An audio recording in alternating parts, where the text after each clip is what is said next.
শুভ দুপুর প্রিয় দর্শক, আপনাদের সবাইকে স্বাগত জানাচ্ছি ইগলু তারকা কথনের আয়োজনে। আশা করছি যে যেখানেই আছেন অনেক ভালো আছেন। আজকে তারকা কথনের আয়োজনে আমাদের সঙ্গে রয়েছেন দুজন প্রিয় মানুষ, চ্যানেল আই এর এই ঘরের মানুষ, তারা এই পরিবারের সদস্য। তারা নামের আগে বা পরে কোনো বিশেষণ যোগ নাই করি, কারণ তাদের নামই আসলে তাদেরকে পরিচয় করিয়ে দেওয়ার জন্য যথেষ্ট।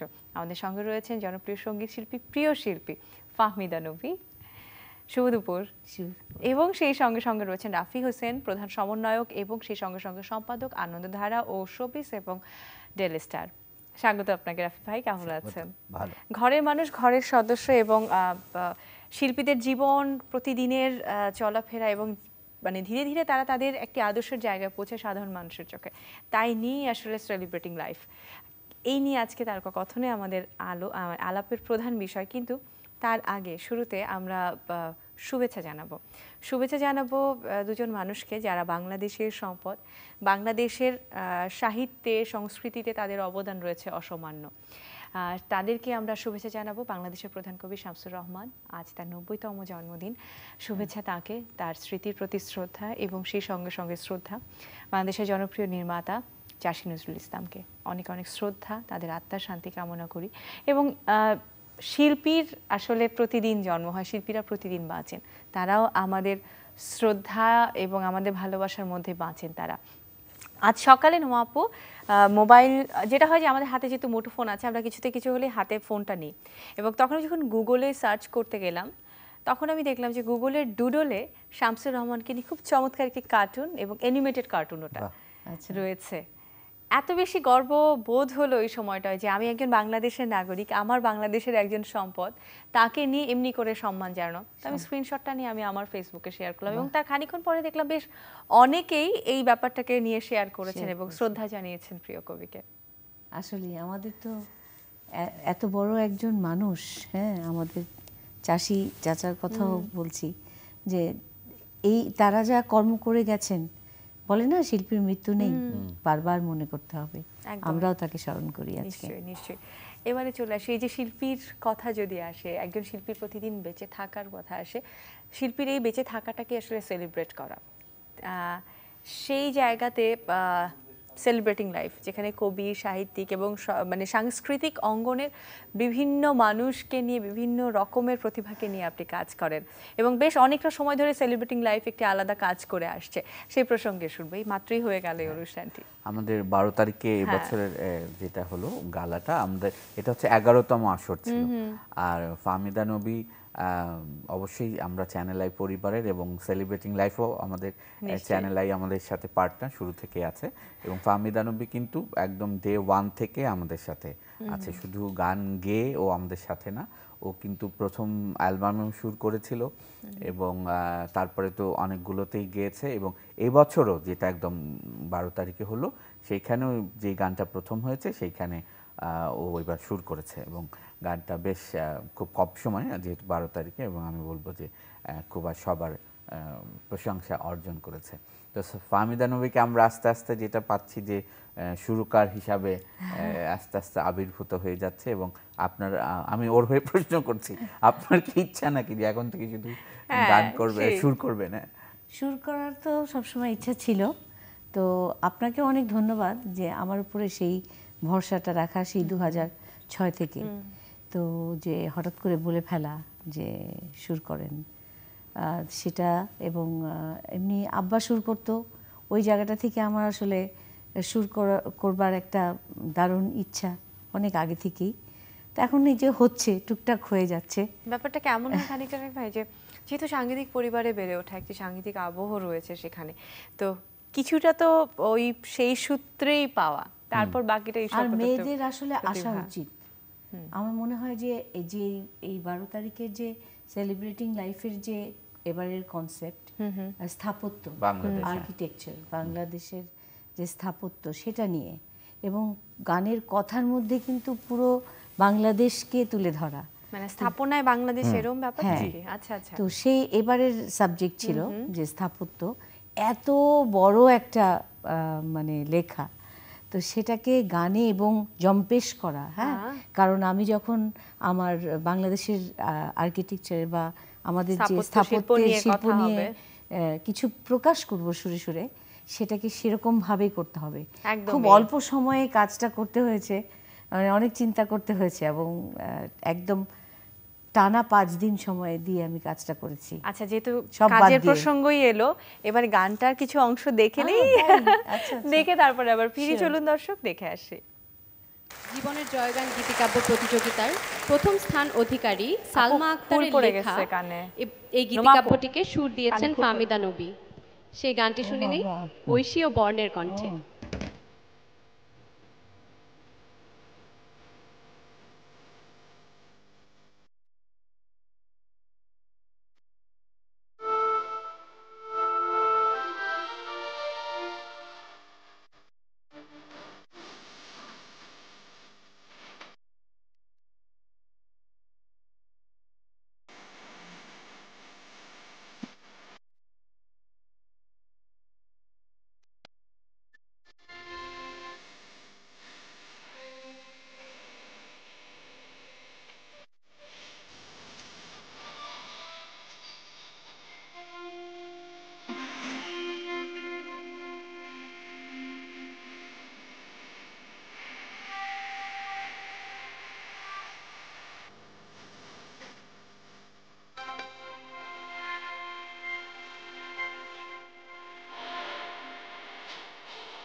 খুব সুন্দর, খুব মিষ্টি, এত চমৎকার সুর এবং ওদের গায়কী নিঃসন্দেহে, ওদেরকে অনেক অনেক অভিনন্দন এত সুন্দর করে গাইবার জন্য। ঐশী এবং বর্ণ একদম, এবং যেভাবে বলেছি হারমোনাইজ করা, এটাকে মানে অক্ষরে অক্ষরে পালন এবং করেছে। স্পষ্ট করে উচ্চারণ করা, বেশ এটার এই ভয়টার মধ্যে একটা সম্মান জড়িত নিঃসন্দেহে। ছিল। আচ্ছা, গানটা লিখেছেন কে?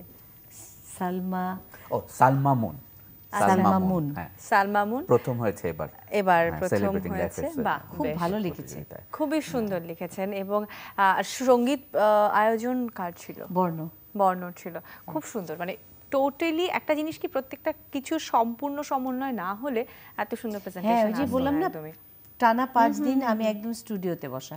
আমার জ্বর, রাফি ভাইয়ের তো এটা তো আপনার কাজ, আপনি আমরা কিভাবে বলছেন কেন? না না না না না, রাফি ভাই ক্রেডিট গোস না, টু না, হিম। না না না, বাট না, আমি সত্যি ফাহমিদাদের এবং ওকে আসলে খুব কম সময় দেওয়া হয়েছে, কারণ এবার আমাদের জাজমেন্টটা যখন হয়েছে এবং তারপরে ওকে দিয়ে মানে একটা ভাবনার জন্য আসলে যতটা সময় এবং লাগে। সেলিব্রেটিং লাইফের যেটি একটি বিশেষ গুরুত্বপূর্ণ বিষয়, সেটি হচ্ছে আজীবন সম্মাননার সম্মাননা, বিষয়। হ্যাঁ। এবারের আয়োজনের ব্যাপারটা বলেন, যে এবার সবার আপনারা বিবেচনায় অলরেডি কোনো জেনেছেন, কিছু। জি। এবার পেয়েছেন রুনা লায়লা সঙ্গীতে, এবং ফিল্মে পেয়েছেন হাসান ইমাম, আর অভিনয়ের জন্য পেয়েছেন আলিজা কেশার, 3 জন।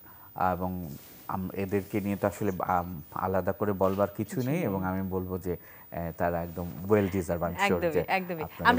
আমরা আসলে মনে করি যে আমরা সম্মানিত হয়েছি তাদেরকে সম্মান দিতে পেরে। অবশ্যই কিছু অংশ দেখে আসবো, সেই সময়টা, সেই মুহূর্ত দেখে আবার ফিরে চলুন।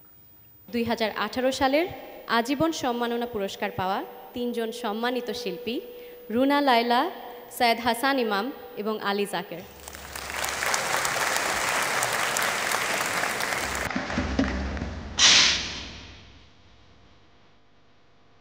Runa Laila, please.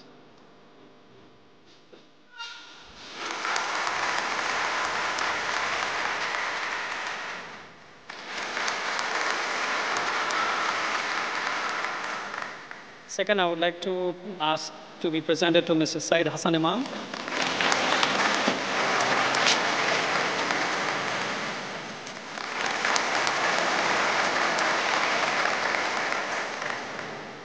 finally our legendary thespian, Mr. Ali Zakir.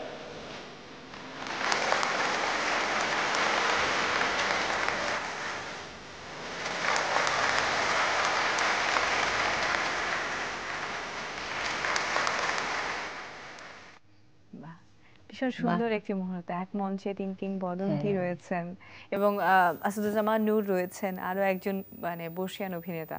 হ্যাঁ, ভীষণ এবং নূর একটা ভাইকেও আমি বলবো যে আমাদের জন্য সবসময় লাইফ সেভার উনি উনি কারণ এই জন্যই যে সব সময় যে কোনো মানে কিছু হবে না নূর ভাইকে, মানে উনি মন্ত্রী হলেও যে আমার মনে হয় যে এরকম মন্ত্রী আমরা আগে পাইনি, যে যে কোনো সময় ফোন করলে এবং উনি যদি ব্যস্তও থাকেন উনি কল ব্যাক করেন রাফি কি হয়েছে, এবং দুষ্টামি করে উনি সেদিন বলছিলেন যে মাহফুজ ভাইকে, আমাদের সম্পাদককে, যে রাফি আমাকে এত জ্বালায় যে কোনো সময় যে কোনো কিছু, তখন মাহফুজ ভাই বলছে হ্যাঁ হ্যাঁ ঠিক ঠিক, বলে না ঠিক আছে বাট আমি সেটাতে অন্য কিছু মনে করি না, কিন্তু আমি মানে খুবই কৃতজ্ঞ, মানে মানে বাড়তি করে বলতেই হচ্ছে যে আমরা আসলে যারা জনগণের প্রতিনিধি তারা যদি জনগণের সাথে আমার মনে হয় এরকম একটা যোগাযোগ থাকে, আমার মনে হয় যে আমাদের সংস্কৃতির জন্য একদম পারফেক্ট মিনিস্টার হয়েছে এবং আগামীতেও উনি হোক, আমি সেই আশা নিশ্চয়ই করি। নিশ্চয়ই। এবং সত্যি মাননীয় মন্ত্রী মহোদয়ের প্রতি এবং উনি অনেক বড় একজন মানুষ, ভীষণ ব্যস্ত, কিন্তু তারপরও গিয়ে শেষ পর্যন্ত আমাদের নূর ভাই হিসেবেই সবাই বলতে Exactly. ভালোবাসেন সেই এটাই জায়গাতে। তো হয়, কারণ ওনার সবচেয়ে বড় পরিচয় উনি বাকের ভাই, হ্যাঁ, বাকের সবার ভাই। বাকের ভাই। মানে জেনারেশন থেকে জেনারেশন উনি বাকের ভাই হিসেবেই সকলের কাছে সমাদৃত সবচেয়ে ইন্টারেস্টিং হলো যে বাকের ভাই সবাইকে সাহায্য করতো কিন্তু হ্যাঁ। ক্যারেক্টারটা এখনো তাই করছে। কিন্তু নুমা আমার মনে হয় ডেফিনেটলি বাকের ভাই তো ওনার একটা না, মানে আমাদের অসামান্য একটা সৃষ্টি ওনার, কিন্তু আমি বলছি যে যেটা সাথী একটু আগে বললো, যেটা ওর এমনিতেই আমি শিওর ওইটা ভেবে বলেনি, বেরিয়ে আসছে যে আমাদের নূর ভাই। হ্যাঁ, আমি অবশ্যই। যে- না, না, না, আমি নিঃসন্দেহে, একদম। একদমই। যে আমরা সবাই ওইভাবেই ফিল করি ওইভাবে। এবং ওনাকে, হ্যাঁ। দেখুন এখানে আবার একটু মানে এখন তো আসলে শোক বলে কিছু নেই, শোকটা একসময় গিয়ে শক্তিতেই রূপান্তর হয়ে যায়। এই যে একটা সেলিব্রেটিং লাইফের অনুষ্ঠান গেল বা কদিন আগেই আমরা বাচ্চু ভাইকে হারিয়েছি, সেই জায়গাতে উনি ছিলেন আমাদের সঙ্গে এবং সেই জায়গাতে উনি এক মুহূর্তের জন্য কিন্তু মানে সেই সময়টাকে তিনি এসেছেন, সেখানে তিনি মূল্যায়ন করেছেন। প্রত্যেকটা জায়গাতে সুখে দুঃখে সবসময় তিনি আছেন না উনি, এবং শিল্পীদের সঙ্গে। আমি একটু যার সাথে অ্যাড করি, বাচ্চু হ্যাঁ। ভাই কিন্তু আমাদের সেলিব্রেটিং লাইফেও ছিলেন। ছিলেন, আমরা একটা বড় কনসার্ট করেছিলাম, ফাহমিদা আপা মনে আছে কিনা, রেসকোর্সের ময়দানে স্বাধীনতা কনসার্ট বলে। সো বাচ্চু ভাই কিন্তু মানে শুধু গান গেয়ে না, ওখানে আমাদেরকে কনসার্টটা করার জন্য টেকনিক্যালি যেহেতু ওনারা Support সব দেয়া। হ্যাঁ সাপোর্ট করেছেন আমাকে অনেক। এবং আমি জাস্ট বাচ্চু ভাই প্রসঙ্গ যেহেতু আসলাম, ফাহমিদা আপার কাছে এই মিউজিক করার সূত্র ধরে একটা কথা বলতে চাই। আপনি তো যেহেতু এতদিন ধরে গান করে আসছিলেন, দুজনের একসঙ্গে। হ্যাঁ একটা তো গেয়েছেন, আমি পরে অনুরোধ করব যদি ওনার মনে থাকে সেই না না, গানটা এই গাইতে। গানটার কিছু অংশ আমরা এই মুহূর্তে না, দেখব। দেখার আগে আমি দেখে যে সাথে একটা কথা ওনাকে বলতে চাই, সেটা হচ্ছে যে বাচ্চু ভাইয়ের আমার মনে হয়েছে যে গান উনি গাইতেন এবং সুর করতেন বলেই হয়তোবা একদমই, একদম অন্যরকম। একদমই। আপনার কি এরকম মনে হয়েছে যখন সুর করছেন যে গান গাওয়া সুর করা যদি একজন মানুষেরই হয় তাহলে কি বেশি ভালো হয় সেটা? আসলে এগুলো নির্ভর করে অনেক সময়, বাট শিল্পী তো, শিল্পীর ভার্সেটাইলিটি এভাবে করেই আসলে এর হয়ে যায়। আমরা কিছু অংশ দেখে তারপরে ভালোবাসা তোমায় ভেবে লিখি কবিতা। আমাদের শ্রদ্ধা, আমাদের ভালোবাসা এবং আমাদের সব সময়ের দোয়া আয়ুব বাচ্চুর জন্য, এবং অনেক অনেক ধন্যবাদ রাফি হোসেন আমাদের সঙ্গে থাকবার জন্য এবং চমৎকার একটি সময়টাকে আমাদের সঙ্গে শেয়ার করবার জন্য। ফাহমিদা নবী, অনেক ধন্যবাদ, অনেক শুভকামনা। এরমনি করে আপনার সুর তৈরি হতে থাকুক এবং সেটা ছড়িয়ে যাক সকল শ্রোতা ভক্তদের মাঝে, সেই প্রত্যাশা। প্রিয় দর্শক, একেবারে শেষের দিকে চলে এসেছি। সবাইকে ধন্যবাদ জানাই এবং সবসময় ভালো থাকবেন, আমাদের সঙ্গে থাকবেন।